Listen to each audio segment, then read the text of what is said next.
평범한 농부였을 때 탁발하는 스님에게 정성껏 자기가 먹을 그 주먹밥 한 덩어리 새참을 올린 공덕으로 저는 평생 잘 먹고 잘 살았으면 좋겠어요. 그래가지고 그 공덕으로 다음 생에 부잣집에 태어났고, 우리 불교에 아주 유명한 말이 있죠. 불자가 아닌 사람들도 인생을 살면서 한 번씩은 다 들어봤을 우리 부처님 경전의 말씀이 있습니다. 일체 유심조. 일체, 모든 것은 오직 오직 심, 마음심, 마음이 만들 지을 일체 모든 것은 오직 마음이 지은 것이다. 마음이 만든 것이다. 일체 유심조, 화엄경에 나오는 구절이죠. 그래서 불자가 아닌 사람도 일체 유심조는 아마 인생 살면서 한 번 이상은 들어봤을 겁니다. 모든 건 마음이 만든 것이다.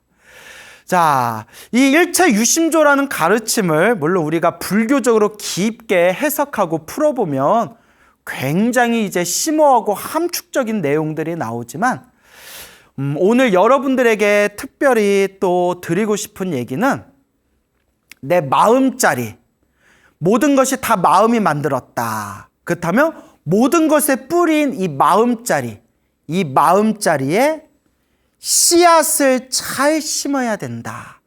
마음의 씨앗을 잘 심어야 된다. 내가 심은 대로 열매가 나오기 때문이다. 라는 것을 강조해서 말씀드리고 싶습니다. 우리 부처님의 가르침을 모아놓은 것을 팔만대장경이라고 하지 않습니까? 이 팔만대장경을 한 글자로 만들면 마음심자가 된다고 합니다.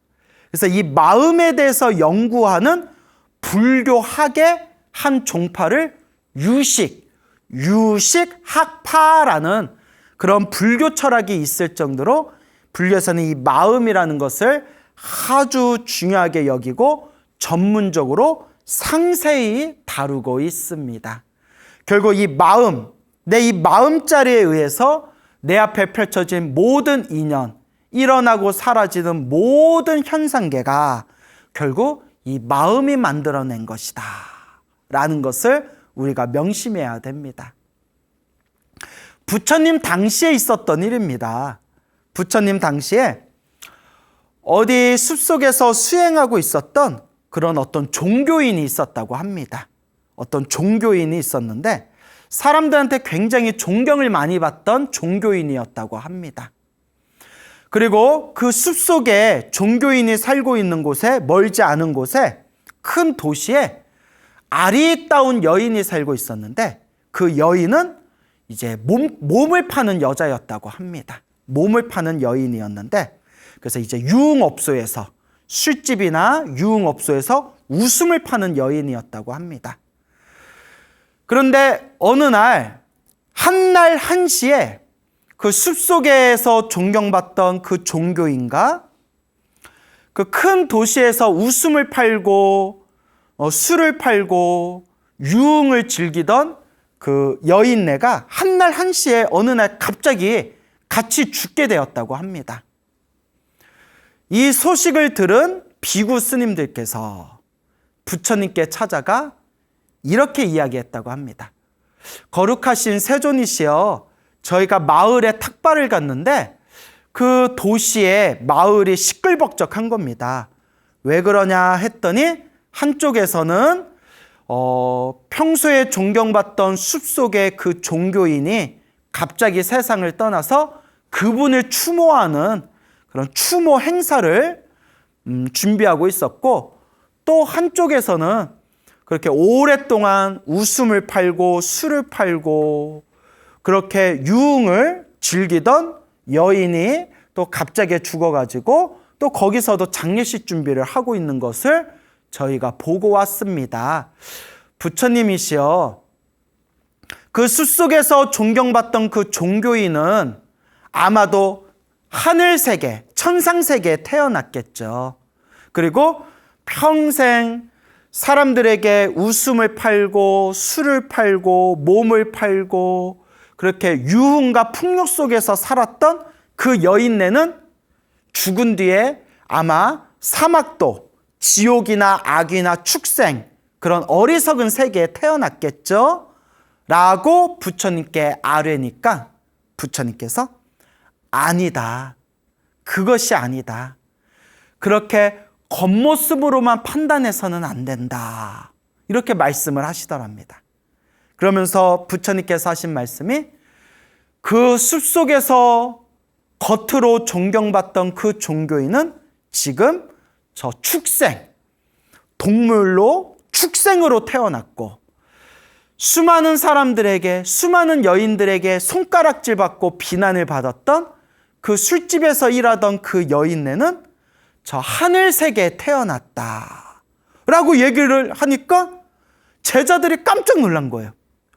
부처님, 아니 왜 존경받던 종교인은 축생계에 떨어졌고 왜 사람들에게 손가락질 받고 비난받던 그 자신의 웃음을 팔면서 돈을 버던 그 여인은 천상세계에 태어난 겁니까?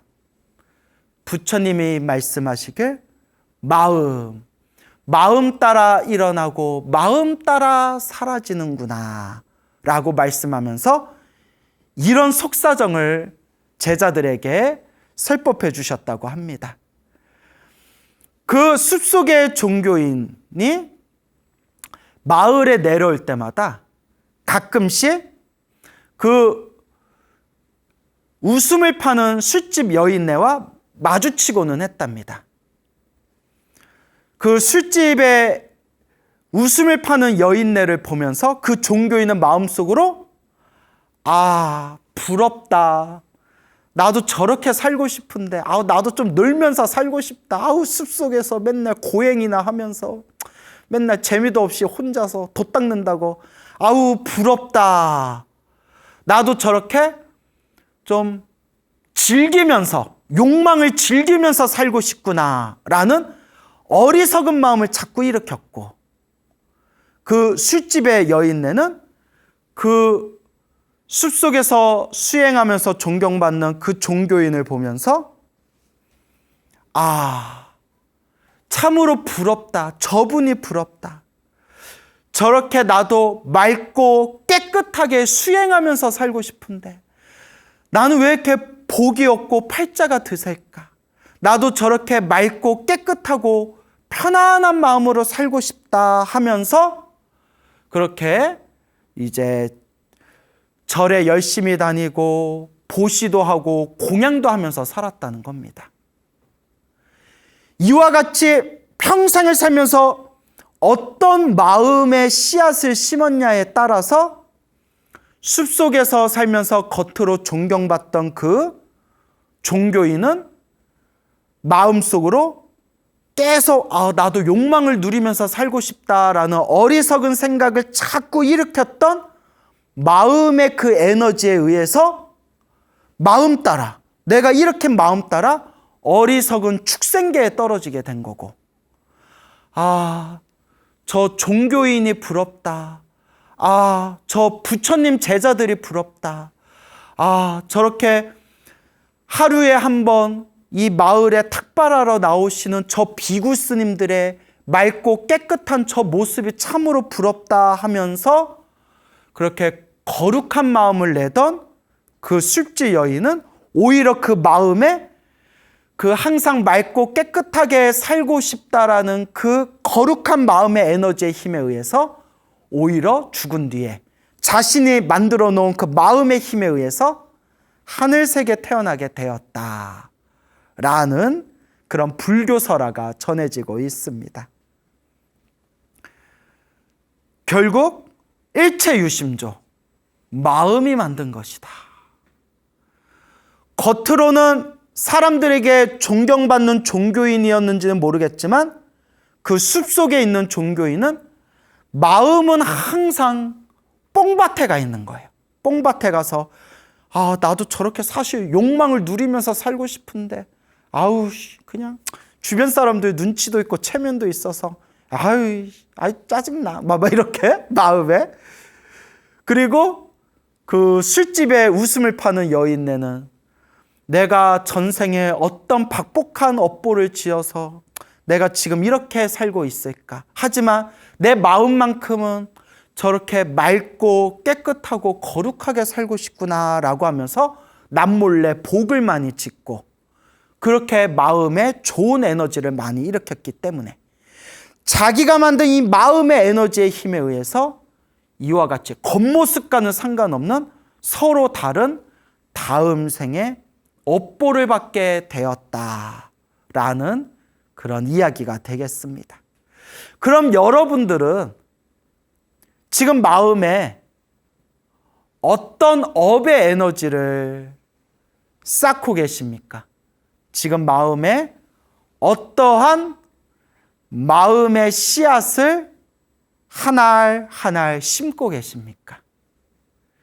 그것이 온전히 선업의 에너지와 악업의 에너지로 갈라지면서 내가 지은 업보의 힘 따라 다음 생이 결정되어지게 되는 것입니다.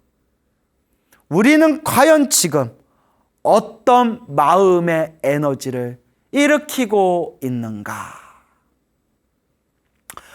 어느 날 부처님께서 제자들과 함께 비구스님들과 함께 이렇게 길을 걷고 계시다가 시원한 나물 그늘 아래 숲속에서 앉아서 편안하게 비구스님들과 함께 깊은 선정산매에 들어가셨다고 합니다.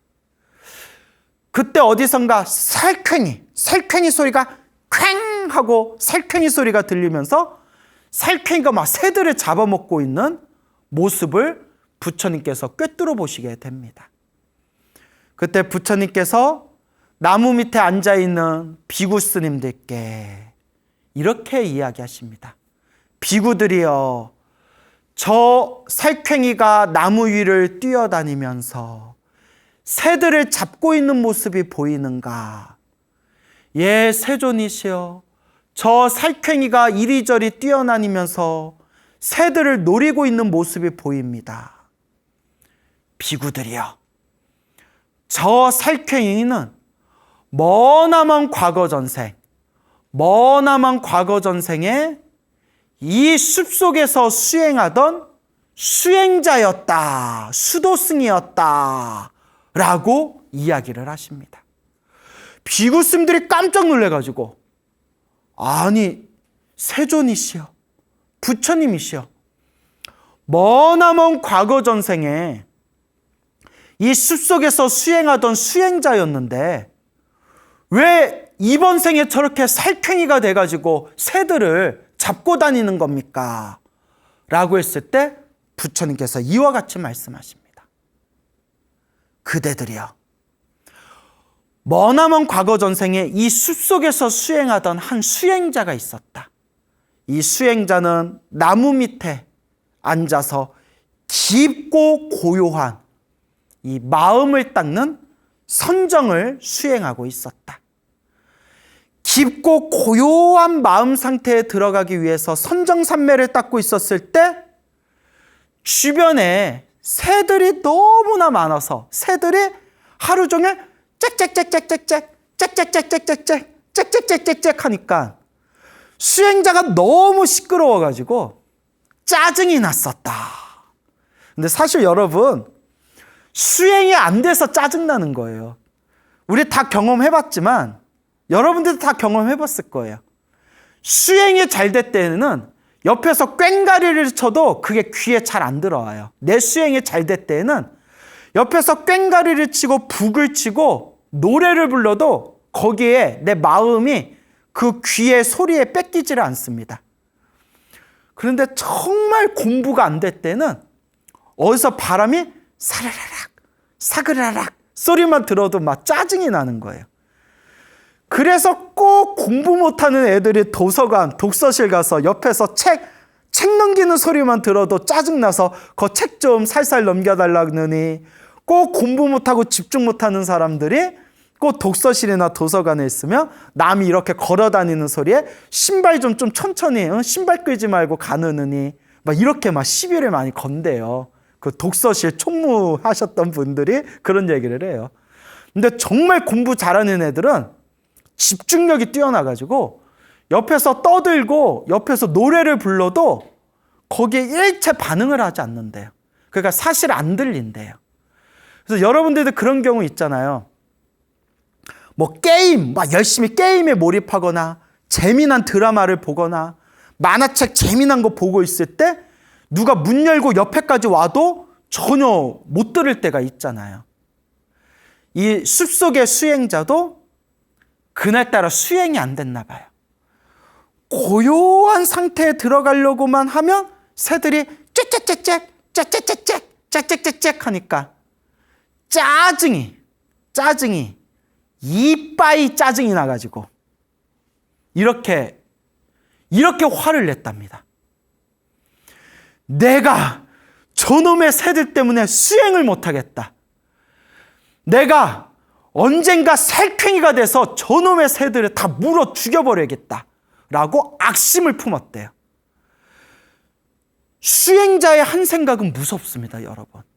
그래서 제가 예전에 선방에 다닐 때 선배 스님들이, 어른 스님들이 광우 스님, 참선하고 수행할 때는 마음의 에너지를, 한 번 마음을 쓰더라도 마음의 에너지를 잘 내야 돼 라는 얘기를 많이 들었습니다. 참선을 하거나 수행을 할 때 한 생각 일으키는 게 평소에 평범한 사람보다 몇 배, 몇천 배, 몇만 배 더 엄청난 에너지를 일으킨다고 합니다. 그래서 예전에 들었던 얘기인데 아주 유명한 큰 스님께서 몇십 년 전에 이렇게 참선 수행을 하시는데 큰 스님이세요, 지금.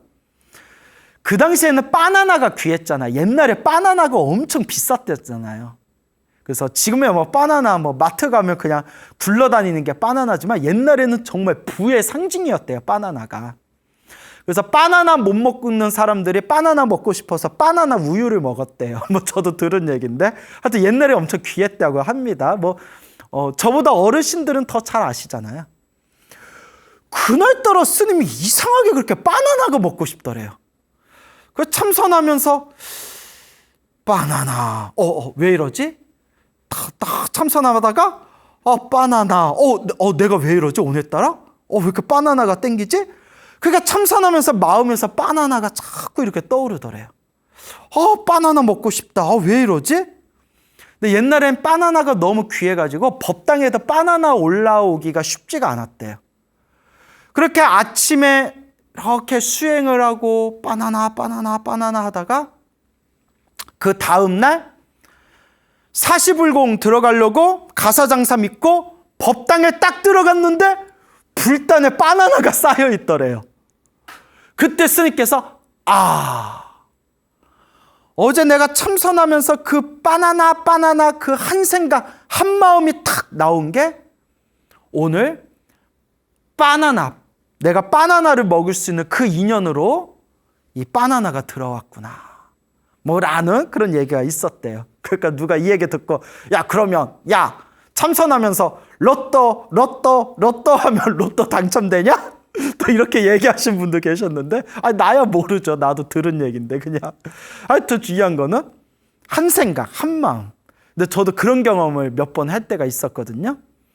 그래서 스님들이 간절하게 기도하고 간절하게 염불하고 간절하게 수행한 뒤에 바로 신도들을 위해서 축원해주면 그 에너지가 더 다르다는 거예요. 마음에 그만큼 부처님께 염불하고 수행하면서 마음의 에너지가 훨씬 더 강하다는 거죠. 자, 그때 그 숲속의 수행자도 극도로 예민하고 섬세해진 마음의 상태에서 씨앗을 심어버린 거예요. 내가 살쾡이가 돼서 저놈의 시끄러운 새들을 내가 다시 잡아먹어버려야지. 내가 다 찢어버릴 거예요. 이씨. 막 이러면 그 업의 인연으로 이 수행자는 그 숲속에서 열심히 수행했던 그 공덕의 힘에 의해서 그 숲속의 수행자는 죽은 뒤에 하늘색의 신으로 태어났대요. 하늘세계의 신으로 태어나서 큰 복을 누리다가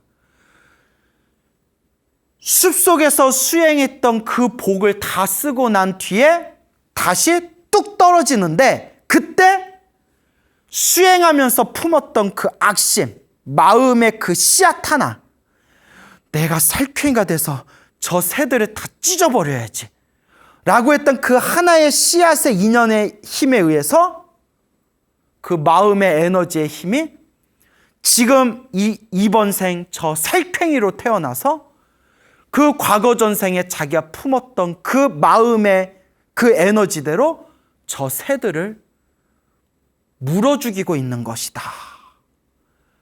비구들이여, 생각의 힘이 이와 같이 무섭구나. 마음의 힘이 이와 같이 무섭구나. 그러니 수행자는 마땅히 올바른 마음, 항상 이 마음을 알아차리고 올바른 마음의 씨앗을 심어야 된다 라고 말씀하셨다고 합니다.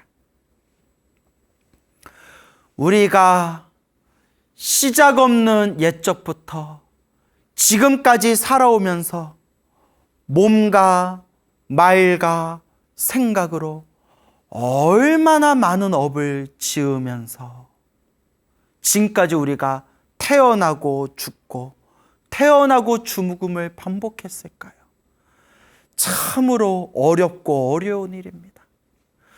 지금까지 이번 생 살아오면서 몸과 말과 생각으로 지어놓은 좋은 인연도 많고 몸과 말과 생각으로 지은 그 악한 인연들도 있고 수많은 은혜와 원한이 뒤섞이면서 지금 내가 지은 업의 인연대로 지금 이와 같은 몸과 이와 같은 환경과 이와 같은 조건을 만나게 되었구나. 참으로 나무아미타불 관세음보살입니다. 그래서 우리가 업장소멸을 하는 겁니다.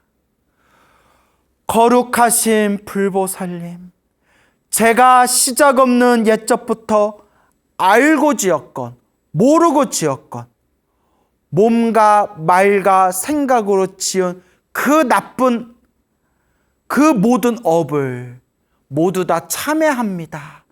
제가 지은 모든 악업이 다 사라지고 다 깨끗하게 정화되기를 발언합니다 라고 우리가 참회 기도를 통해서 내가 지은 업의 에너지를, 좋은 에너지는 더 좋게 만들고 혹시라도 지었던 그 나쁜 에너지는 바로 소멸시켜가는 겁니다.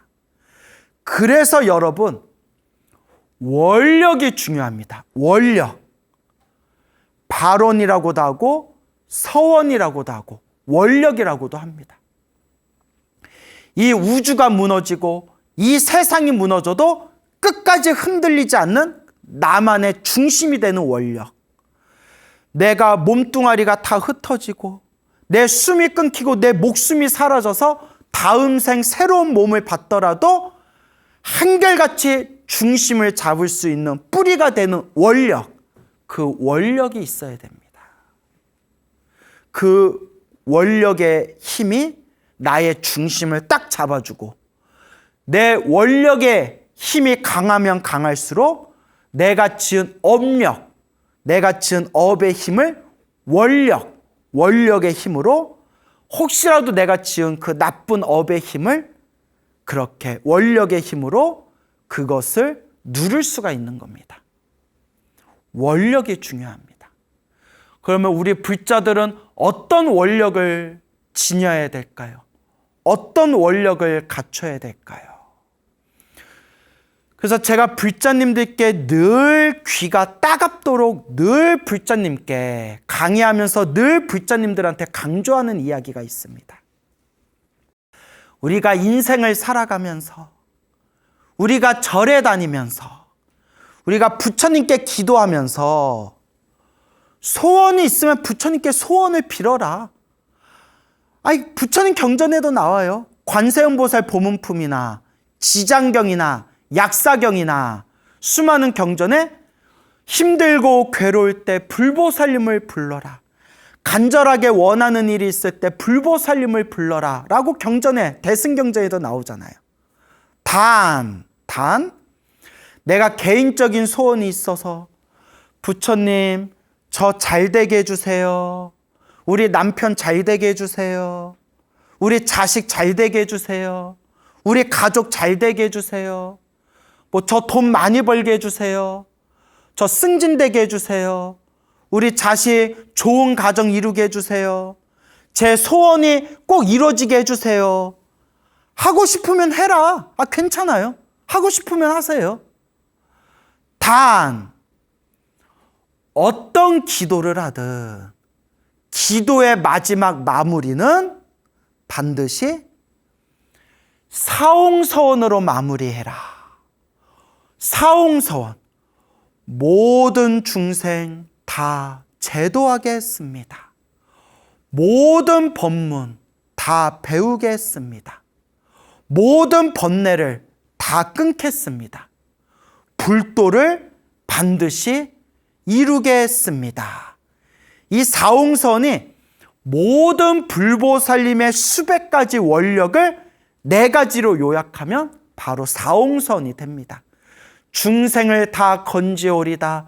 번뇌를 다 끊어오리다. 법문을 다 배우오리다. 불도, 부처님의 깨달음을 반드시 이루게 했습니다.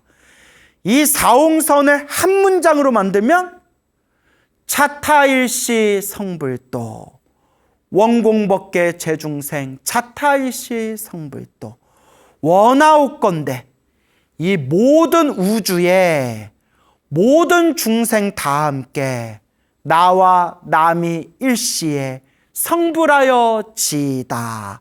원공법계 제중생 차타일시 성불도. 반드시 무슨 기도를 하든 어떤 기도를 하든 기도의 마지막 마무리는 사홍서원 혹은 원공법계 제중생 차타일시 성불도. 이게 너무 복잡하면 그냥 딱 한마디. 부처님 모든 중생 다 함께 성불하여 지이다. 이 마음을 보리심이라고 합니다. 뭐라고요? 보리심이라고 합니다. 이 마음을 보리심이라고 합니다.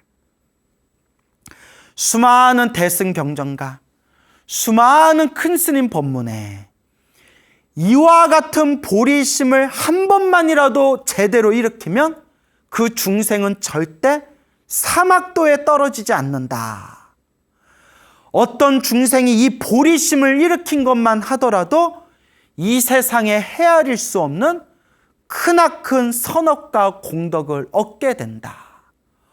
모든 중생의 마음 중에 최고의 마음이 바로 이 보리심이고 이 보리심이 성불로 가는 원동력이 된다라고 말씀하신 겁니다. 그래서 제가 늘 불자님들께 귀가 따갑도록 하는 얘기가 소원 있으면 소원을 빌어라. 가족이 잘 되기를 바라면 가족이 잘 되게 해주세요. 빌어라. 빌고 싶으면 빌어라. 얼마든지 된다. 단 모든 기도의 마지막 마무리는 나 잘 되게 해주세요. 내 가족만 잘 되게 해주세요. 라는 것을 초월해서 모든 기도의 마지막 마무리는 사홍서원 혹은 모든 중생 다 함께 성불하여 지이다라는 보리심으로 반드시 기도의 마지막 마무리를 해라. 그러면 내가 똑같이 두 불자가 똑같이 기도를 해도 똑같이 열심히 기도해도 모든 중생 다 함께 행복하여 지이다. 모든 중생 다 함께 성불하여 지이다. 발언을 한 거와 안 한 거의 복의 차이가 하늘과 땅만큼 벌어진다고 합니다. 내가 기도를 하면서 모든 중생 괴로움에서 벗어나 영원토록 행복하여 지이다. 모든 중생이 고통에서 벗어나 모든 중생이 행복하여 지이다. 모든 중생이 다 함께 성불하여 지이다 라는 그 보리심으로 간절하게 마지막 기도의 마무리를 하면 내가 했던 기도의 공덕이 훨씬 더 커진다고 합니다. 그렇기 때문에 늘 불자님들께 제가 당부하는 게 마음의 힘, 이 마음의 힘인 내가 내 스스로 마음에 되새기는 마음의 힘인 원력을 세워라. 그 모든 원력 중에서 최고의 원력이 모든 중생이 고통에서 벗어나기를 바라는 원력, 모든 중생이 행복하기를 바라는 원력, 결론은 모든 중생 다 함께 성불하기를 바라는 원력. 그래서 해인사 백년함의 성철 큰 스님께서는 늘 불자들에게 삼천배해라 삼천배해라 권유하면서 삼천배 할 때마다 모든 중생이 행복하게 해주세요, 모든 중생이 행복하게 해주세요 라고 마음으로 되새기면서 절을 올려라 라고 말씀하셨던 것입니다. 그렇기 때문에 반드시 기도를 하실 때에는, 반드시 기도를 할 때 기도의 마지막 마무리를 사옹선이나 혹은 모든 중생 다 함께 성불하여 지이다로 반드시 마무리하시기 바랍니다. 그 숲속의 수행자가 화가 나고 짜증날 때 내가 살쾡이로 태어나서 저놈의 새들을 다 찢어버려야지 라는 생각을 일으키지 말고 내가 반드시 위없는 깨달음을 얻어서 저 새들을 내가 다 제도하리라 라는 마음을 품었더라면 그 숲속의 수행자는 살쾡이로 태어나지 않았을 것이고 그 숲속의 수행자는 반드시 더 빨리 깨달음을 얻고 성불할 수 있는 인연을 심게 되었을 텐데 그 한 생각 마음의 씨앗을 어리석게 심었기 때문에 이와 같은 결과가 생기게 되었다라는 것입니다. 참으로 어렵고 어려운 일입니다. 이 마음을 잘 쓰는 것. 그래서 팔만대장경을 한 글자로 만들면 마음심자라고 부르고 이 마음, 불교는 결국 이 마음을 깨닫는 것, 마음의 눈을 뜨는 것, 마음을 잘 쓰는 것, 마음을 잘 닦는 것, 결국 이 마음이 핵심입니다. 여러분들은 지금 이 순간 어떤 마음의 씨앗을 심고 계십니까?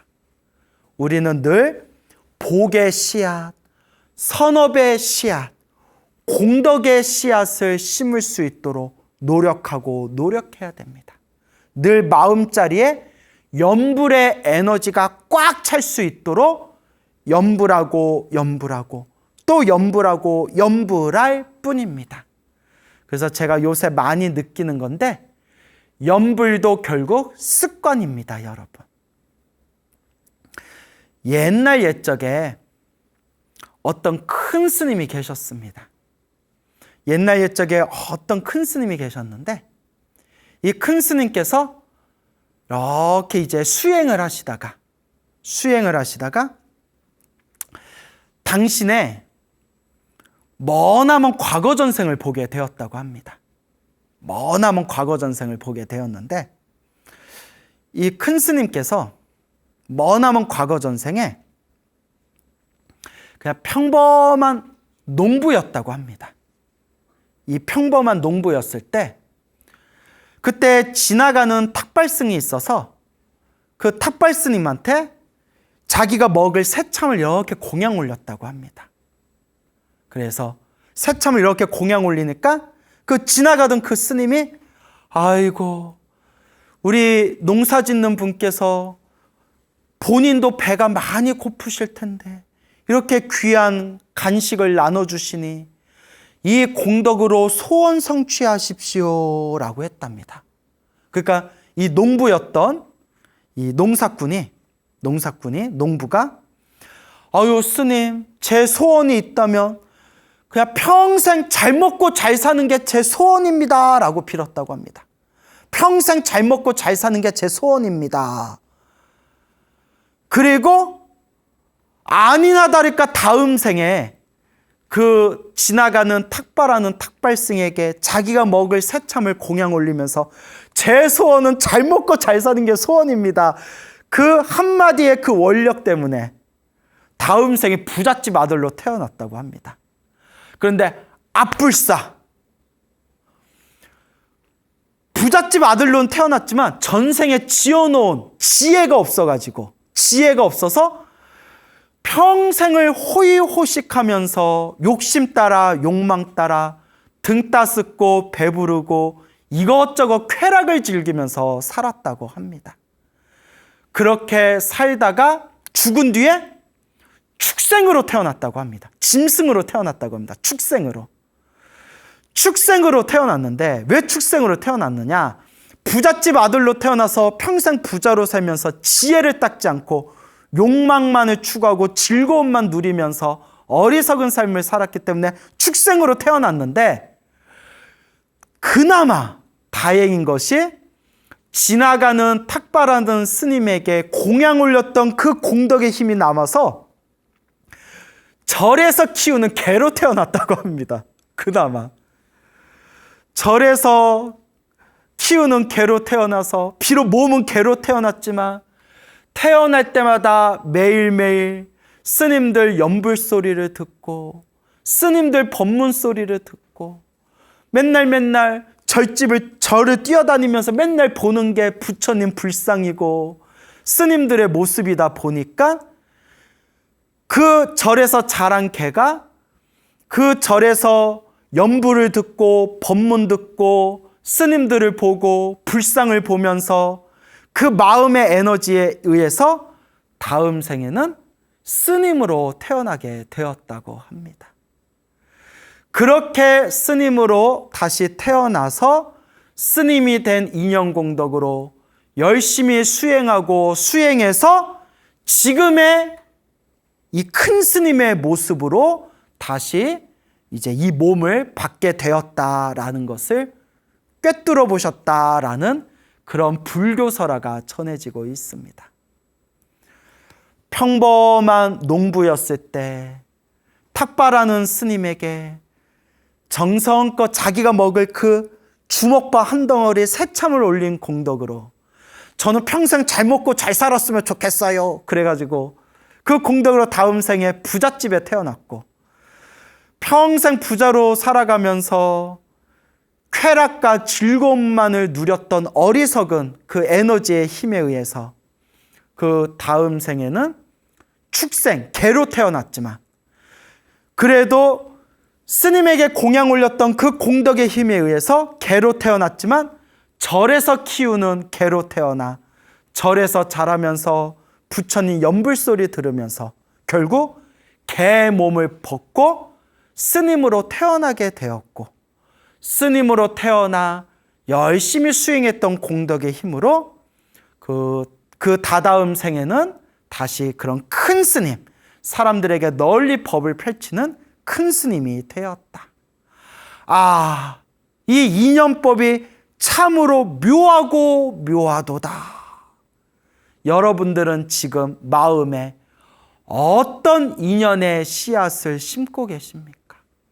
원력을 세우시기 바랍니다. 원력을 세우시기 바랍니다. 그래서 우리 불교에서는 복덕과 지혜를 함께 닦아라 라고 이야기하고 있는 것이고, 그 복덕과 지혜를 닦아나가면서 중심이 되는, 뿌리가 되는 자신의 원력이 있어야 된다. 그 원력이, 그 불자의 원력이 바로 사옹서원, 중생을 다 건지오리다, 번뇌를 다 끊으오리다, 법문을 다 배우오리다, 불도를 반드시 이루오리다. 이 사옹서원을 한 문장으로 만들면 원공법계 제중생 자타일시 성불도, 모든 중생 다 함께 성불하여 지이다. 이게 바로 불자의 보리심이 되겠습니다. 그러니까 여러분, 부처님께 열심히 매일매일 꾸준히 기도하시되 반드시 기도의 마지막은 이 보리심, 이 사홍서원과 원공법계 제중생 차타일시 성불도로 반드시 기도의 마지막 마무리를 하면서 여러분들 마음의 에너지를 크나큰 불보살님의 공덕의 가피로 충만시키시길 바랍니다. 석가모니 부처님 당시의 이야기입니다. 우리 석가모니 부처님께서 그 왕사성 중림정사에 머물고 계실 때 이야기가 되겠습니다. 부처님께서 왕사성 중림정사에 계실 때 그 왕사성에서 멀리 떨어진 남방의 어느 한 나라에 만현이라는 이름을 가진 바라문이 있었습니다. 만현이라는 이름을 가진 바라문이 있었는데요. 바라문은 그 부처님 당시에서부터 지금까지 계속 그 인도에 이렇게 쭉 내려오고 있는 사성계급, 카스트 제도라고 하죠. 그래서 브라만, 크샤트리아, 바이샤, 수드라라는 카스트 제도가 있는데, 이제 바라문은 그 브라만, 가장 높은 혈통을 가진 그런 브라만 계급을 이제 우리 한자로 표기할 때 바라문이라고 합니다. 브라만, 바라문. 그러니까 아주 높은 혈통을 가진 그런 만현이라는 바라문이 살고 있었습니다. 이 바라문은, 이 만현이라는 바라문은 어마어마하게 엄청나게 재산이 많은 부자였다고 합니다. 여러분들 부럽죠? 엄청난 부자였대요. 그 부자고 사람이 참 착했대요. 그리고 굉장히 현명했다고 합니다. 와, 모든 걸 다 가졌어요. 돈도 많아, 사람도 착해, 머리도 좋아. 그래서 항상 사람들에게 널리 선행을 펼치면서 마치 어머니가 자식을 돌보듯이 여러 사람들에게 널리 좋은 일을 많이 펼쳤다고 합니다. 이 만현이라는 사람이 그때 부처님의 법을 알지 못하고 그 당시에 외도를 믿고 있었다고 합니다. 외도라는 말은 바깥, 길도 바깥의 길이다. 그러니까 불교 바깥의 길이다. 그래서 불교에서는 불교 외의 다른 종교를 외도라고 부릅니다. 그러니까 외도가 꼭 나쁜 말을 뜻하는 게 아니라 그냥 불교가 아닌 다른 종교를 표현할 때 바깥의 도, 우리 도가 아니라 그냥 바깥의 도다 해서 외도라고 부릅니다. 그렇게 이 만현이라는 사람은 이 외도의 종교를 믿고 있었는데 항상 때마다 주기적으로 그 외도에 널리 많은 그런 종교인들을 모셔서 그렇게 공양을 올리고 그렇게 공양청을 올리면서 항상 마음으로 발언하기를, 이 공양으로 제가 죽으면 하늘색에 태어나지어다 하고 항상 하늘색에 태어나기를 그렇게 바라고 원하면서 외도의 종교인들에게 그렇게 공양을 많이 또 올렸다고 합니다. 그러던 어느 날 친한 친구가 찾아왔대요. 친한 친구가 찾아와서 이 만현에게 이렇게 얘기합니다. 친구야, 내 말 좀 들어봐. 저 멀리에 그 왕사성이라는 곳에 중림정사가 있는데 거기 부처님이라는 분이 계셔. 부처님께서는 과거, 현재, 미래를 모두 꿰뚫으시고 지혜와 복덕과 신통과 자비를 갖추시고 널리 중생들에게 법을 펼치면서 널리 중생들을 괴로움에서 구해주시고 중생들을 깨달음의 길로 인도해주고 계신다.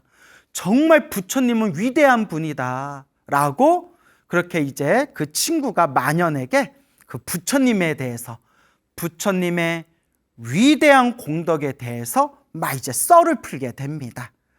이 만현이라는 사람이 그 얘기를 듣고 마음에 엄청난 그런 감동을 느끼게 됩니다.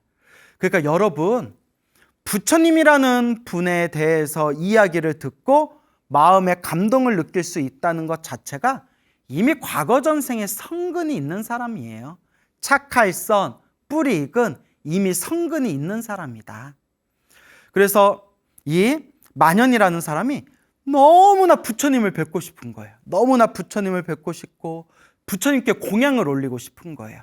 그래서 어느 날 높은 누각에 올라가서 그렇게 한 손에는 꽃을, 한 손에는 향을 가지고 누각에 올라가서 무릎 꿇고 합장하고 멀리 계시는 부처님을 상상하면서 부처님께 마음으로 고합니다. 부처님께 마음으로 고하기를 이와 같이 마음으로 멀리 있는 부처님을 상상하면서 이와 같이 말합니다. 거룩하신 부처님, 부처님의 공덕이 사실 그대로라면, 이 부처님의 공덕이 사실이라면 제가 부처님께 올리는 이 향이 부처님의 계신 곳까지 널리 향냄새가 풍기고 이 향기가 풍기고 또 제가 부처님께 올리는 이 꽃공양이 저 뜨거운 해를 가리는 꽃으로 된 일산이 되게 해주십시오. 일산. 우리가 비 내리는 걸 막는 것을 우산이라고 하고요. 뜨거운 햇살을 막아주는 것을 일산이라고 합니다. 일산. 그래서 뭐 요새는 양산이라는 표현을 하죠. 양산, 우산, 양산 하는데 해를 가려주는 걸 일산이라고 불러요. 부처님 당시 인도에서는 뭐 지금도 인도는 햇살이 뜨겁잖아요. 햇살이 뜨겁기 때문에 그렇게 수행자들이 이렇게 머리가 햇살에 그렇게 타지 않게 이렇게 들고 가리는 부채라든가 그렇게 이제 우산 같은 게 이제 일산, 해 가리개가 그렇게 있었다고 합니다. 부처님, 제가 부처님께 이 꽃과 향을 올리오니 부처님의 공덕이 사실 그대로라면 제가 올린 이 꽃은 부처님 머리 위에 일산이 되어 부처님의 그 위로 그 뜨거운 햇살을 맞게끔 해주시고 제가 부처님께 올리는 이 향기가 부처님의 계신 곳까지 널리 퍼지게 해주십시오 라고 마음으로 간절하게 발언하면서 그 자리에서 향을 올리고 부처님께 그 감미로운 향을 올리고 또 그 자리에서 부처님의 모습을 상상하면서 부처님이 있는 곳을 향하여 이렇게 꽃공양을 올렸다고 합니다. 다 꽃공양을 올렸는데 그 순간 그 만연이 있는 곳에 멀리 떨어진 부처님이 계시는 왕사성 중림정사에 아주 향기롭고 감미로운 그 향냄새가, 그 향기가 도량을 마치 향기로운 구름이 펼쳐진 것처럼 그 도량에 그 감미롭고 향기로운 그 냄새가 도량에 가득 진하게 이제 풍기게 됩니다. 그리고 어디선가 날라온 그 꽃들의 꽃잎이 우리 석가모니 부처님 머리 위에 꽃으로 이루어진 큰 일산이 되어서 앉아 계시고 서 계시고 누워 계시는 부처님 머리 위에 항상 그 꽃으로 만들어진 일산이 부처님의 몸을 감싸게 되었다고 합니다. 이 광경을 보고 중림정사에 있는 모든 사람들이 깜짝 놀라게 됩니다. 그때 부처님의 시자였던 아난존자, 아난스님께서 이 범상치 않은 이 상황을 보고 부처님께 합장하고 부처님께 이렇게 여쭈어 봅니다. 거룩하신 세존이시여, 거룩하신 부처님이시여, 이 향기로운 이 향기 구름이 어디에서 밀려오는 겁니까? 어디에서 꽃잎이 날아와 거룩하신 부처님의 몸 위에 해를 가리는 이 일산, 해가리개가 되는 것입니까? 부처님, 이 신통묘용한 일이 어디서 불어온 겁니까? 어디서 온 것입니까?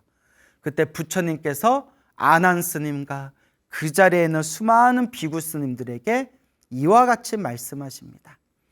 이 왕사성, 이 중림정사, 이 사원에서 남쪽으로 멀리 떨어진 땅에 만현이라는 바라문이 있다. 그 만현이라는 그 바라문이 부처님에 대한 이야기를 듣고 마음에 신심이 내요. 이 부처님과 비구 스님들에게 공양 올리기 위해서 저렇게 멀리서 향과 꽃공양을 올린 것이다. 마땅히 저 만연 바라문이 있는 곳에 가서 만연 바라문에게 공양을 받고 그에게 선업공덕을 지을 수 있는 인연을 심어줘야겠구나 라고 하시면서 부처님께서 그때 신통이 있는 비구 스님들에게 이렇게 이야기합니다. 자, 비구들이여, 신통의 힘을 일으켜서 저 허공을 타고 저 남방에 만연이 있는 곳에 가서 함께 공양을 받자꾸나. 그리고 공양할 때가 되어 이제 부처님께서 1000명의 비구 스님들과 함께 신통력으로 뿅 하고 허공을 날아서 만연 바라문이 있는 곳에 도착하게 됩니다. 그때 부처님께서 일부러 같이 온 그 1000명의 비구들을 신통력으로 몸이 보이지 않게 은신을 시킵니다. 신통력을 뿅 하고 이제 몸이 보이지 않게 1000명의 비구 스님들의 몸을 투명하게 만든 뒤에 부처님 홀로 바루를 들고 만연장자, 만연 바라문이 있는 곳을 향하게 됩니다.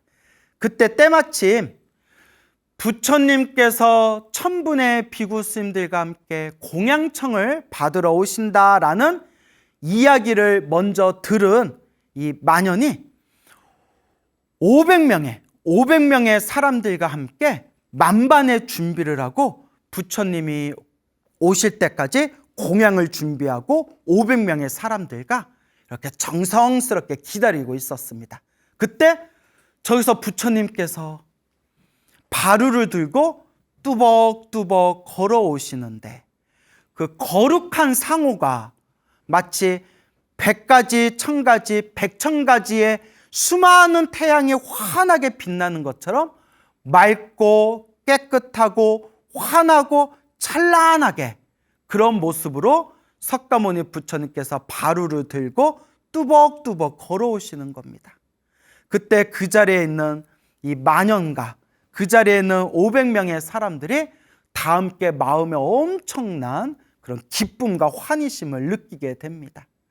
부처님께서 가까이 오시자 이 만연 바라문이 정중하게 인사를 올리면서 부처님 부디 자비한 마음을 내시어 저희가 올리는 공양을 받아주시옵소서. 저희의 공양을 받아주시옵소서. 저희들을 가엾게 여겨서 저희들의 공양을 받아주시옵소서. 이게 우리 예불문에 나오는 원수애납수, 원수애납수, 원수자비애납수라는 내용이 되는 겁니다. 원하옵건대 애틋한 마음으로 저희들의 공양을 받아주시옵소서. 원하옵건대 자비로서 애틋한 마음으로 저희들을 가엾게 여겨서 이 공양을 받아주시옵소서. 원수자비 애납수. 그렇게 이제 부처님께 공양을 올리고자 하니까 부처님께서 이와 같이 말씀하십니다. 그대여, 만연이여, 그대가 공양을 올리고자 하는데 마땅히 이 열애, 부처님 열애가 가지고 있는 이 바루를 공양을 가득 채우시오라고 말씀하십니다. 부처님이 이렇게 큰 바루가 있는데 이 바루에 공양을 가득 담으시오. 부처님이 하루에 한 끼를 드셨대요. 하루에 한 끼를 드셔서 그런지 몰라도 한 번에 몰아 드셨나 봐요. 예? 그 바루에다가 공양을 가득 담으시오. 그래서 그 기쁨과 환희심에 부처님의 바루가 아무리 크다고 하더라도 사람이 두 손으로 들 수 있는 그릇이거든요. 사람이 두 손으로 들을 수 있는 그런 바루 그릇. 그래서 우리가 바리떼라고 하잖아요. 바리떼. 바리떼 만연장자와 500명의 사람들이 그렇게 부처님과 1000분의 비구스님들에게 공양을 올리기 위해서 풍족하게 준비한 그 공양 음식물을 부처님 바루에다 다 쏟아붓고 쏟아부어도 부처님의 바루가 다 차지를 않더래요. 그 순간 참으로 신통하고 참으로 신통하다. 수백 명, 수천 명이 먹을 수 있는 이 준비한 음식을 끊임없이 부처님 바루에다 넣고 집어넣어도 바루가 다 차지를 않는구나 하면서 그 자리에서 다들 놀라워하면서 다들 감탄을 하게 됩니다. 그리고 부처님에 대한 존경심과 부처님에 대한 공경이 더욱더 깊어지게 됩니다. 이 만연 바라문과 함께 그 자리에 있는 500명의 사람들의 그런 믿음이 더욱더 깊어진 것을 부처님께서 꿰뚫어 보시고 짠 하는 순간 순식간에 그 자리에 몸을 숨기고 있었던 1000명의 비구 스님들이 공약물이 꽉 차 있는 바루를 들고 각자의 공약물이 들어있는 각자의 바루를 들고 1000명의 비구 스님들이 부처님 주변에 짠 하고 찬란하게 그 몸을 드러내게 됩니다. 그 자리에서 그 만연 바라문과 500명의 그 사람들이 그 자리에서 감동을 느끼고 그 놀라움과 그 충격에 그 자리에서 부처님과 천분의 비구스님들에게 절을 올리고 공경하고 예배하게 됩니다. 그때였습니다.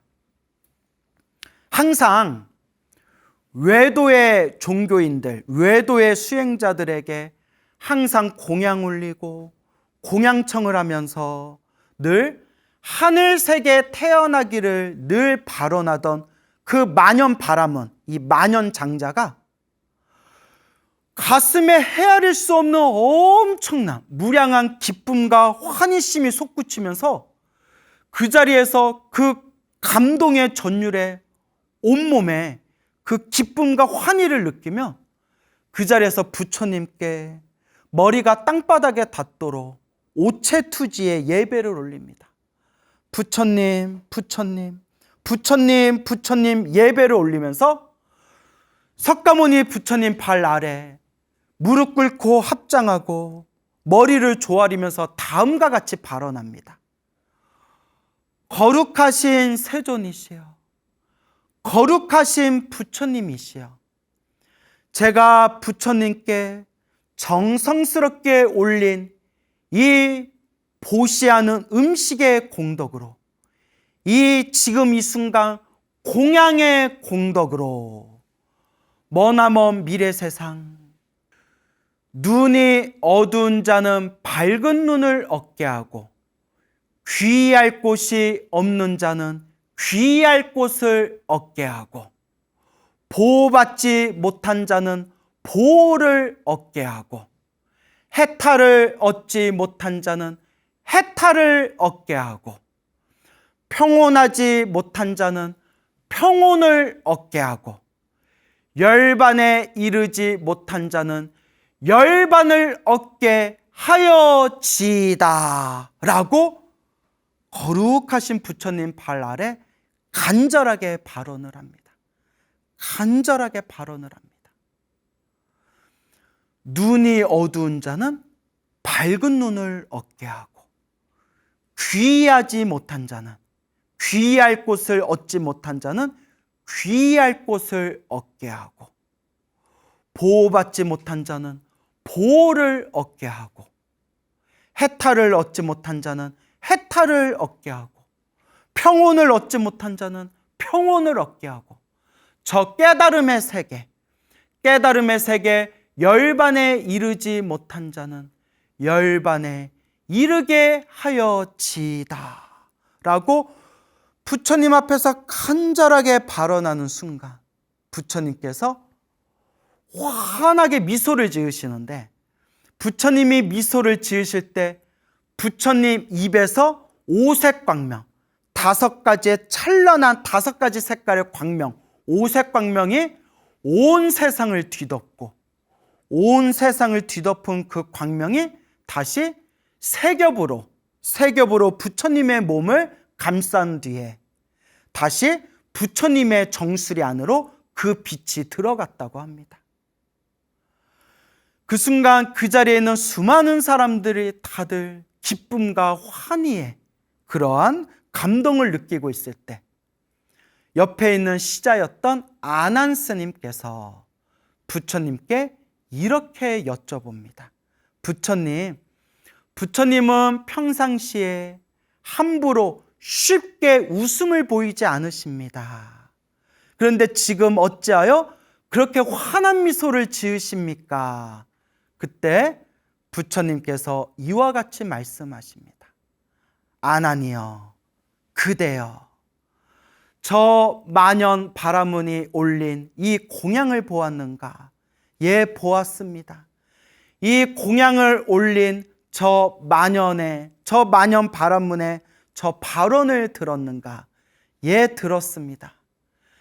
이와 같은 인연 공덕으로 저 만연 바라문은 머나먼 미래 세상, 지금부터 삼아승직업 동안 자비심을 닦고 육바라밀을 행하면서 보살행을 닦아 삼아승직업 후에 성불하게 될 것이다. 부처가 될 것이다. 삼아승직업. 우리 중생이 부처님과 똑같은 성불할 때까지 시간적으로 삼아승직업이 걸린대요. 삼아승직업을 해석하는 관점이 많은데 그냥 쉽게 설명드리면 이 우주가 3번 생기고 3번 사라질 동안이래요. 우주가 생기고 사라지는 게 3번 이루어지는 것이 삼아승직업이에요. 그 삼아승직업 동안 육바라밀, 보시, 지계, 이뇨, 선정, 정진, 지혜를 닦고 지혜와 복덕과 신통과 자비를 완벽하게 완성하였을 때 이른바 부처님, 성불하여 부처님이라는 이름으로 널리 중생을 제도하게 됩니다. 그때 석가모니 부처님께서 환하게 미소를 지으면서 저 만연 바라문은 오늘 이 인연 공덕으로 삼아승직업 동안 보살행을 닦고 자비심을 갖추고 육바라밀을 완성하여 훗날 성불하게 되리라. 그때 부처님이 되실 때, 성불하게 되었을 때 그때 이름을 만현이라 부르게 되리라. 이른바 머나먼 미래세상 만현부처님, 만현불. 우리가 아미타불, 석가불, 약사열애불 하듯이 만현불이라는 이름으로 먼 미래세상 널리 중생을 제도하리라. 이 이야기를 듣고 그 자리에 있는 수많은 사람들과 그 자리에 있는 수많은 비구 스님들, 수행자들이 다 함께 합장하고 공경하고 찬탄하였다고 합니다. 이것이 정성스럽게 올린 공양으로 제가 이 공양의 공덕으로 미래세상 널리 중생들을 이롭게 하는, 중생들을 괴로움에서 벗어나게 하고 중생들을 행복하게 하는 존재가 되어지다라는 그 간절한 정성의 원력이 앞으로 미래세상 부처님이 되실 것이다 라는 석가모니 부처님의 수기를 받게 된 것입니다. 이걸 보리심이라고 합니다, 여러분. 보리심. 이것이 대승불교에서 가장 중요하게 여기는 대승불교 최고의 정신은 보리심이 됩니다. 보리심. 보리는 깨달음이란 뜻입니다. 보리. 그래서 안욕따라 삼맥삼보리의 준말입니다. 안욕따라 삼맥삼보리. 안욕따라 삼맥삼보리는 풀이하자면 위없는 완전한 최상의 깨달음이란 뜻입니다. 위없는, 더 이상 위가 없는 최고의 최상의 완전한 깨달음. 그래서 오직 부처님의 깨달음을 안욕따라 삼맥삼보리라고 합니다. 모든 욕망이 사라진 거룩한 아라한들도 아직 깨닫지 못했고 널리 중생을 제도하는 보살님들도 아직 깨닫지 못한 오로지 부처님만이 깨달으신 최상의 완전한 깨달음을 안욕따라 삼맥삼보리라고 합니다. 그리고 안욕따라 삼맥삼보리를 얻겠다는 그 깨달음의 마음을 보리심이라고 합니다. 보리심. 그래서 더 정확히 얘기하면 완전한 깨달음을 얻고 모든 중생을 제도하겠다. 모든 중생을 괴로움에서 건져내어 모든 중생을 영원토록 행복하게 하겠다라는 이 거룩한 보살의 마음을 보리심이라고 부릅니다. 보리심. 이 만연 바라무는 부처님을 만나기 전에는 수많은 외도의 수행자들에게 공양을 올리고 공양청을 하면서도 하늘세계 태어나기를 발언합니다. 하늘세계 태어나기를 발언합니다 라고 마음으로 원했지만 거룩한 부처님을 뵙고 그 거룩한 부처님의 그 위대하고 아름다운 그런 에너지에 감화되어 스스로 하늘세계에 태어나서 복을 누리겠다라는 그런 자잘한 그런 원력 발언이 아니라 널리 중생을 향한 보리심, 중생을 향한 보리심. 눈이 어두운 자는 밝은 눈을 얻게 해주고 귀의할 곳이 없는 자에게는 귀의할 곳을 얻게 해주고 보호받지 못하는 자에게는 보호를 얻게 하고 해탈하지 못한 자에게는 해탈을 얻게 하고 평온하지 못한 자들은 평온하게 해주고 저 깨달음의 세계, 열반에 이르지 못한 자들을 깨달음의 세계, 열반을 얻게끔 하여 지이다라는 그 보리심을 일으키면서 부처님께 그대는 머나먼 미래 세상에 만연이라고 불리우는 부처님이 될 것이다 라고 수기를 받게 된 겁니다. 이게 바로 보리심, 이게 바로 보리심입니다. 우리가 예불문할 때마다 항상 마음으로 발언하는 원공법계 제중생 자타일시 성불도 원하옵건대 이 우주 모든 세계의 중생들이 다 함께 나와 남이 일시에 성불하여 지이다. 성불하여 지이다. 모든 중생 다 함께 성불하여 지이다. 이게 보리심입니다. 그래서 우리 불자들이 이미 알게 모르게 보리심을 계속 바라고 있어요. 우리 한국불교에서 법회가 끝나면 불자님들이 합장하면서 뭐라고 합장하죠? 성불하세요 라고 합장하지 않습니까? 성불하세요, 성불하세요. 나도 성불하고 너도 성불하고 다 함께 성불합시다. 이게 바로 보리심입니다. 이와 같이 이 대승불교, 이 대승경전의 가장 중요한 핵심이 되는 정신이 모든 중생 괴로움에서 벗어나 모든 중생 깨달음의 영원한 행복을 얻어지이다.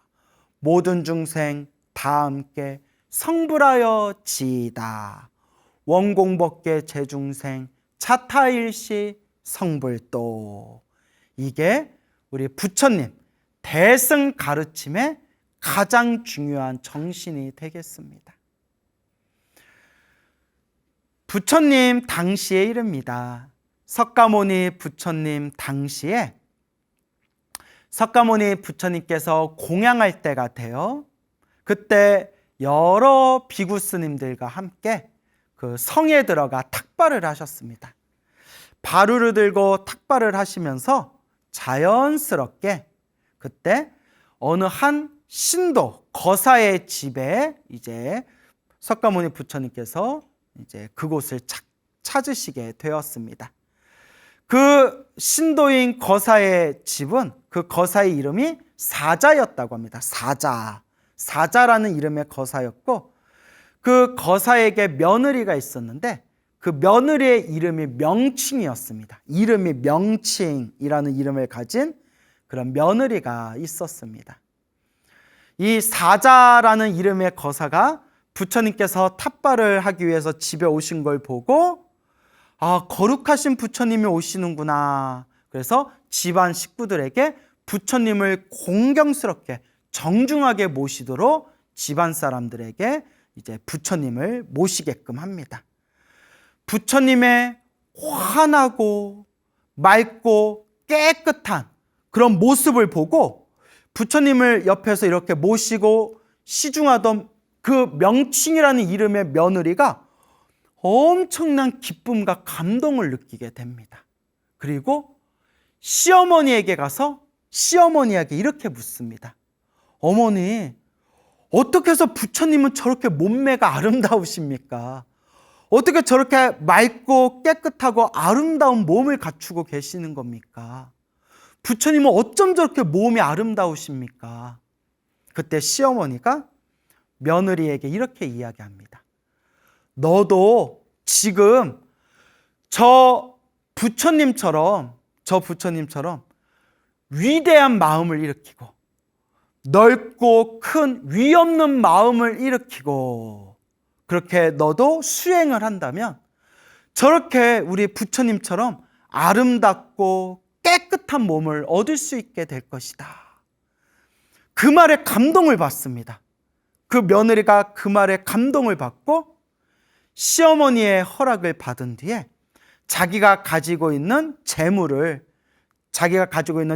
털어서 부처님을 위한 정성스러운 공양을 준비합니다. 부처님을 향한 정성스러운 공양을 준비한 뒤에 부처님을 향해서 준비하고 있었던 아름다운 꽃잎을 부처님께 꽃잎을 이렇게 뿌립니다. 촥촥 뿌리는데 순간 저는 어떤 불경스러운 생각을 했냐면 밥 먹는데 꽃 뿌리면 되게 짜증날 것 같지 않아요? 예? 나 순간 이런 생각하면 불경스러운데 굉장히 아름다운. 근데 제가 이렇게 밥 먹고 있는데 옆에다 이렇게 꽃 뿌리고 있으면 밥 먹다가 막 이렇게 밥 안에 막 꽃 들어가고 그랬을 것 같은데 그 웃자가 한 말입니다. 부처님을 향해서 이 명칭이라는 이름의 비구니가 꽃잎을 쫙 뿌렸을 때 그 꽃잎이 허공에서 하나로 모여 부처님의 머리 위에서 부처님의 그 몸을 보호하고 감싸듯이 일산이 돼요. 해가리개가 돼요. 그 꽃잎이 모여 부처님의 머리 위에 둥둥 떠다녔다고 합니다. 부처님이 앉아 계시든 부처님이 서 계시든 그 명칭이라는 여인이 뿌린 그 꽃잎이 부처님의 머리 위에 해가리개가 되어 일산이 되어 부처님의 몸을 감쌌다고 합니다. 그 놀라운 모습에 이 명칭이라는 이름을 가진 이 며느리가 그 자리에서 감동과 감격에 겨워 합장하고 머리를 땅에 대면서 무릎 꿇고 부처님 발 아래 부처님께 오체투지 예배를 드리며 다음과 같이 간절하게 발언을 합니다. 거룩하신 부처님, 거룩하신 세존이시여, 오늘 제가 부처님께 정성으로 올린 이 공양의 공덕이 있다면 오늘 부처님께 올린 이 공양의 공덕으로 눈이 어두운 중생들은 밝은 눈을 얻게 하고 귀의할 곳이 없는 중생들은 귀의할 곳을 얻게 하고 보호받지 못하는 중생들은 보호를 얻게 하고 해탈을 얻지 못한 중생들은 해탈을 얻게 하고 평온을 얻지 못한 중생들은 평온을 얻게 하고 저 열반에 이르지 못한 중생들은 열반에 이를지어다 라고 하면서 부처님 발 아래 간절하게 절을 올리며 부처님께 간절한 이 보리심의 마음, 그 세상 무엇보다도 위 없이 넓고 큰 이 광대한 마음, 보리심, 이 안욕따라 삼맥 삼보레의 마음을 일으키게 됩니다. 그때 부처님께서 환하게 미소를 지으시는데 그때 부처님의 입 안에서 5가지 색깔의 오색 광명이 뿜어져 나오면서 세상을 뒤덮더니 그 오색 광명이 다시 부처님의 몸을 세 겹으로 감싼 뒤에 그 빛이 부처님의 정수리 안으로 들어갔다고 합니다. 그때 옆에서 이 신통묘용한 모습을 본, 이러한 위대한 모습을 본 시자 아난 스님이 부처님께 여쭙습니다. 세존이시여, 거룩하신 부처님이시여, 부처님께서는 평소에 가볍게 웃음을 보이지 않으셨습니다. 오늘은 어쩐 일이 있어서 그렇게 환한 미소를 지으십니까? 아난이여, 아난이여, 저 여인이 올린 저 공양과 저 공양을 올리고 일으킨 저 발언을 그대는 보고 들었는가? 예, 보고 들었습니다. 저 명칭이라는 이름을 가진 저 여인이, 명칭이라는 이름을 가진 이 집안의 저 며느리가 이와 같이 정성스러운 마음으로 저와 같이 위대한 보리심에, 위대한 그런 안욕따라 삼맥 삼보리, 보리심을 일으킨, 위대한 마음을 일으킨 이 공덕으로 저 여인은 3아승직업 동안 우주가 3번 생기고 우주가 3번 사라지는 3아승직업 동안 보살행을 닦고 자비심을 갖추고 육바라밀을 완성 뒤에 저 미래세상 3아승직업 후에 부처님이 되실 것이다. 저 여인은 미래세상 부처님이 되실 것이다. 그때 부처님이 되었을 때 그때 이름이 보의, 보의라는 이름의 부처님이 되실 것이다 라고 말씀하시며 그 자리에 있던 수많은 사람들과 비구 스님들이 다 함께 합장 공경하고 찬탄하고 다 함께 기뻐했다고 합니다. 이것이 오늘 여러분들에게 들려주고자 했던 오늘의 주제, 만연이라는 거사와 명칭이라는 그런 여신도가 올린 정성스러운 공양으로 부처가 되리라, 성불하게 되리라 라고 석가모니 부처님께 수기를 받은 그런 아름다운 경전의 그런 말씀이 되겠습니다.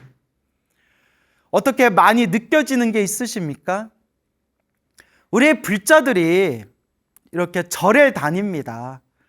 이번 생에 사람으로 태어나 이번 생에 부처님의 법을 만난 것이 이 얼마나 소중하고 아름다운 일입니까? 근데 대부분의 많은 불자분들은 절에 다니면서 기도하면서 부처님께 공양 올리면서 공경 예배하면서 항상 마음으로는 나 잘 되게 해주세요. 우리 가족 잘 되게 해주세요. 항상 나와 내 것에 대한 틀에서 벗어나질 못하고 있습니다. 그래서 제가 항상 불자님들께 늘 드리는 이야기가, 여러분, 나를 위해서 기도해도 좋고 내 가족들을 위해서 기도해도 좋고 개인적인 소원을 위해서 기도해도 좋습니다. 단 기도의 마지막 마무리는 사옹선으로 마무리하십시오. 모든 중생 다 건지오리다. 모든 번뇌 다 끊어오리다. 모든 법문 다 배우오리다. 위 없는 불도를 반드시 이루오리다. 이걸 한 문장으로 만들면 모든 중생 다 함께 성불하여 지이다. 이 사옹선을 반드시 어떤 기도를 하든 기도의 마지막 마무리는 사옹선으로 하십시오라고 제가 평소에 입이 닳도록 말씀드립니다. 이게 보리심입니다. 이게 바로 오늘 이야기의 주인공이었던 만연이라는 바라문과 명칭이라는 며느리의 오늘 이 두 사람이 일으키고 이 두 사람이 석가모니 부처님에게 성불이라는 수기를 받게끔 만들었던 위대한, 위없는, 넓고 큰 마음, 이것이 바로 보리심입니다. 보리심. 이 보리심을 일으키는 순간 우리 눈에는 보이지 않지만 과거, 현재, 미래 모든 부처님들께서 다 함께 찬탄하시고 다 함께 기뻐하시고 다 함께 그 불자를 칭찬하신다고 합니다. 선제로다, 선제로다. 훌륭하다, 훌륭하다. 다 함께 부처님께서 기뻐하신다고 합니다. 그래서 우리 불자 여러분, 정말 사람으로 태어나기 어렵고 부처님 법을 만나기 어렵습니다. 우리가 부처님 법을 만나서 우리가 기도하고 복을 짓고 선업을 지으면서 내 개인적인 소원을 위해서, 나와 가족들을 위해서 기도하고 복을 짓더라도 우리가 부처님의 은혜를 조금이라도 갚는 마음으로, 부처님의 마음을 조금이라도 기쁘게 해드리는 그런 마음으로 여러분들의 모든 수행과 모든 기도 뒤의 마지막 마무리는 사옹서원 혹은 모든 중생 다 함께 성불하기를 바라는 보리심으로써 여러분들의 신행생활을 잘 가꾸어 나가시길 바랍니다. 부처님의 찬란하고 위대한 지혜와 자비의 광명가피가 여러분들과 함께 하실 겁니다. 여러분, 행복해지고 싶습니까? 행복한 삶을 창조하고 싶습니까? 복을 지으십시오. 선업을 지으십시오. 공덕을 쌓으십시오. 복과 선업과 공덕의 힘이 여러분들을 진정한 행복의 길로 이끌어 줄 것입니다. 여러분, 성불하십시오.